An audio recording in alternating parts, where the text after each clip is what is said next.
నా జీవితంలో నాకు ఒక్క పని ఈ ఐఏఎస్ ఆఫీసర్ని ట్రాన్స్ఫర్ చేయమనో, ఈ వ్యక్తికి మంత్రి పదవి ఇవ్వమనో, ఈ వ్యక్తికి ఎమ్మెల్యే ఇవ్వమనో ఎక్కడా చెప్పలేదంటే అది రామోజీరావు గారి యొక్క నీతి నిజాయితీ. విలువల కోసం బ్రతికాడు, ప్రజల కోసం పోరాటాలు చేశాడు. ఎప్పటికప్పుడు ప్రజాస్వామ్యం అపహాస్యమైనప్పుడు నా వంతు బాధ్యతగా నేనున్నానని ముందుకొచ్చి పోరాటం చేసిన వ్యక్తి రామోజీరావు గారని చెప్పి నేను మీకు తెలియజేస్తున్నా. చాలా మంది పదవులుంటే సేవ చేస్తాం అనుకుంటాం. రామోజీరావు గారు ఎప్పుడు కూడా పదవులు కాదు, ప్రజా చైతన్యంతో ప్రజలకు మేలైన పరిపాలన ఇచ్చి మేలైనటువంటి సేవలు అందిస్తామని నిరూపించిన వ్యక్తి. 82లో మనం చూశాం.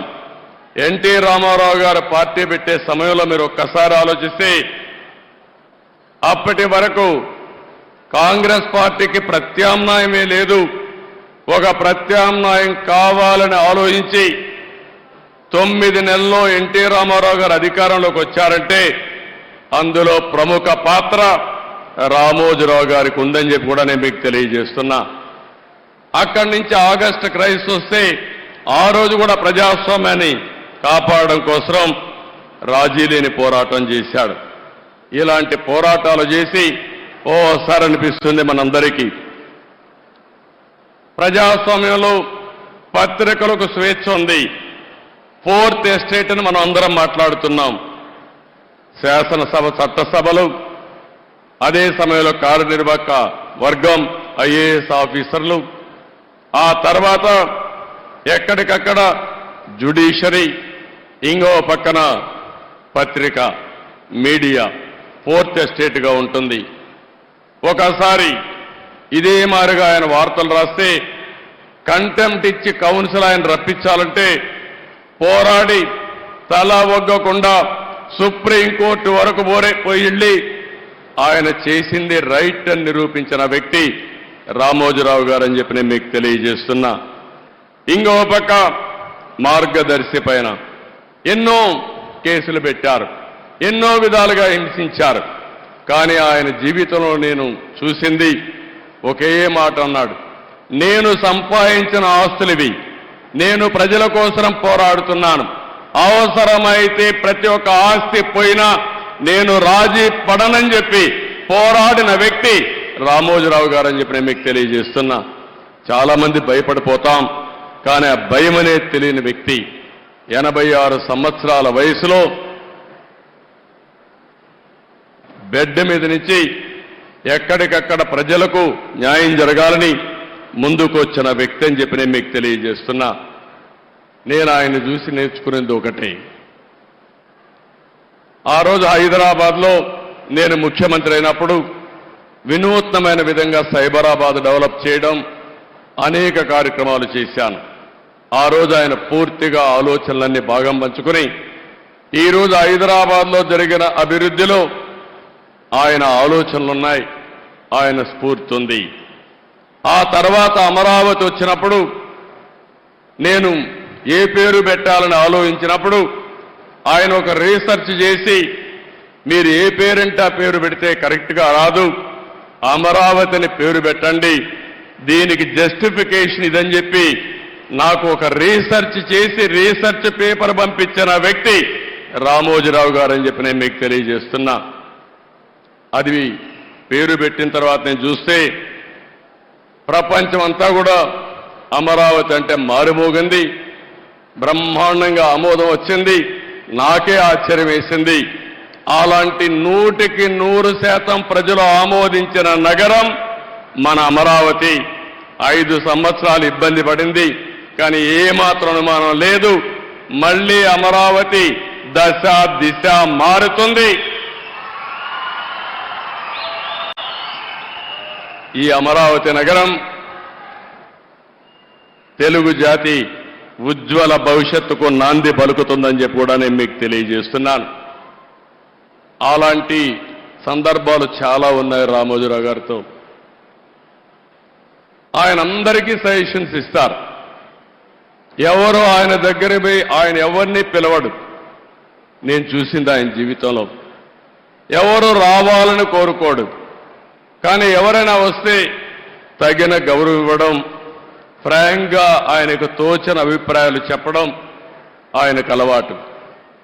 ఇంకొక పక్కన పేపర్లో మీరు చూస్తారు, కొన్ని పేపర్లు వేరే పార్టీలు ఉంటే వార్తలు వేయరు.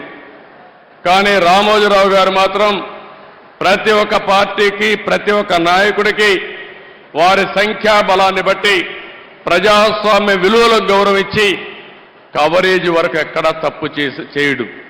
ఆయన అభిప్రాయాలుంటే ఎడిటోరియల్ పేజీలో చెప్తాడు తప్ప, లేకపోతే ఎప్పుడన్నా అవసరమైతే ఇది తప్పని ఎండగడతాడు తప్ప అవతల వ్యక్తులు చెప్పిన విషయాల్ని ఎక్కడా కట్ చేసిన సందర్భాలు లేవు. అలాంటి వ్యక్తి నా జీవితంలో నా మీద ఎన్నో వార్తలు రాస్తే ఒక్కరోజు కూడా ఒకే మాట అన్నారు, మీరు రాజకీయాల్లో ఉన్నారు, నేను ఈరోజు పత్రికా రంగంలో ఉన్నాను. మన ఇద్దరం కలిసినా, మీరు ఎన్నిసార్లు కలిసినా నా స్వేచ్ఛకు భంగం రాకూడదు, మీ స్వేచ్ఛకు కూడా భంగం కలిగించను. నేను మిమ్మల్ని ఏమి అడగను, నన్ను మీరేం అడగద్దని చెప్పి 40 సంవత్సరాలు నమ్మిన సిద్ధాంతం కోసం పనిచేసిన వ్యక్తి రామోజీరావు గారని చెప్పి కూడా నేను మీకు తెలియజేస్తున్నా. అలాంటి మహనీయుడు, రాష్ట్రం కోసం పాటుపడిన వ్యక్తి, విలువల కోసం ప్రతిరోజు పనిచేసిన వ్యక్తి. ఓసారి అనిపిస్తుంది అందరం కోరుకుంటే కూడా రాదేమో, కానీ ఆయన ఒకటే కోరుకున్నాడు, నేను పని చేస్తూ చనిపోవాలని ఆయన కోరిక.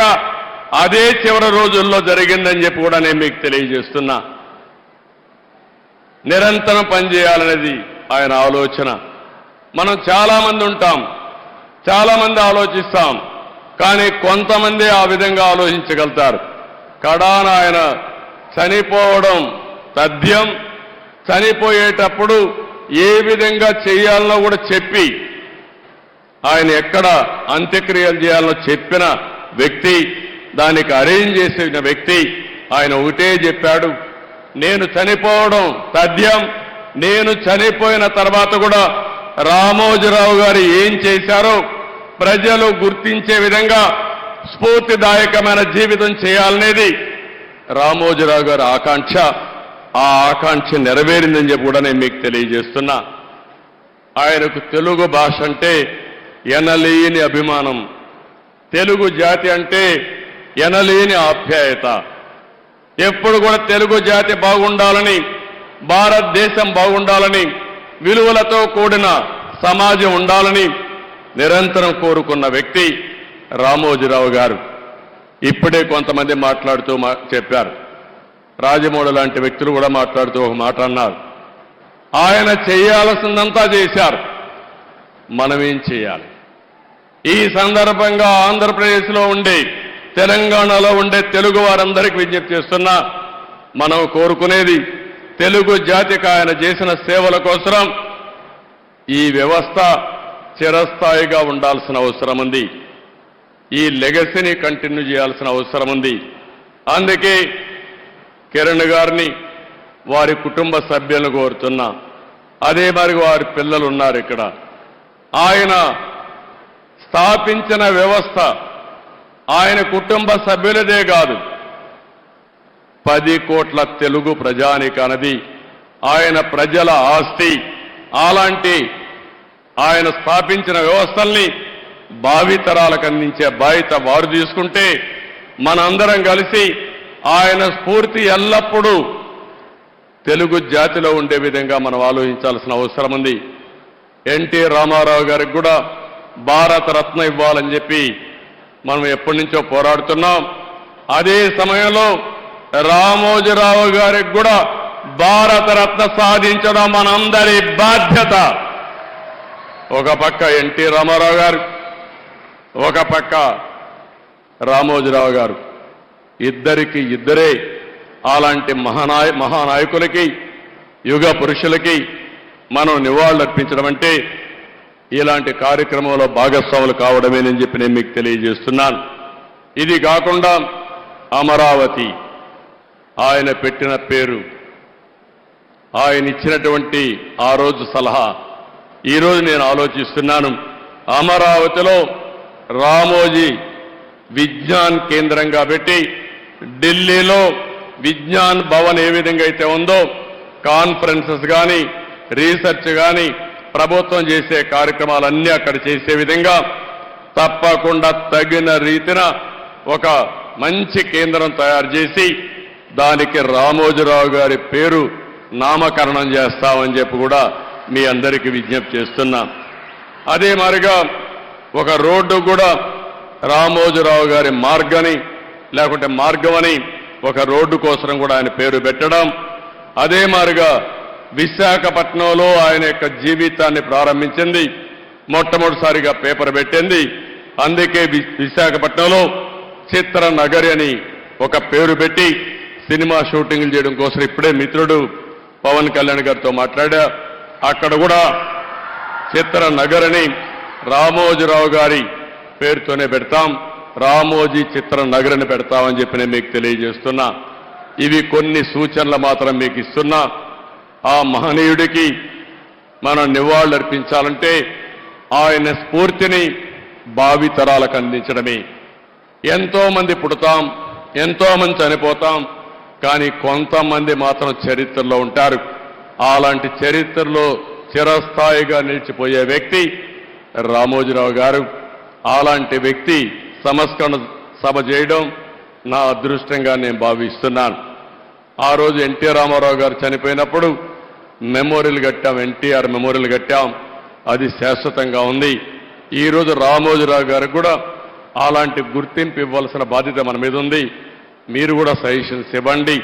తొందరలోనే వారి కుటుంబ సభ్యులతో కూడా మాట్లాడి ఆయనకు తగిన విధంగా గుర్తింపు ఉండే విధంగా ప్రజలు గుర్తుండే విధంగా చేస్తారని చెప్పి తెలియజేసుకుంటూ కుటుంబ సభ్యులందరికీ ప్రగాఢ సానుభూతి తెలియజేస్తూ వారు ధైర్యంగా ముందుకు పోయి లెగసీ కంటిన్యూ చేయాలని చెప్పి కోరుకుంటూ ఇంకొక పక్క ఆయన ఆత్మకు శాంతి కలగాలని భగవంతుని మరొక్కసారి ప్రార్థిస్తూ అందరికీ నమస్కారాలు. జై హింద్.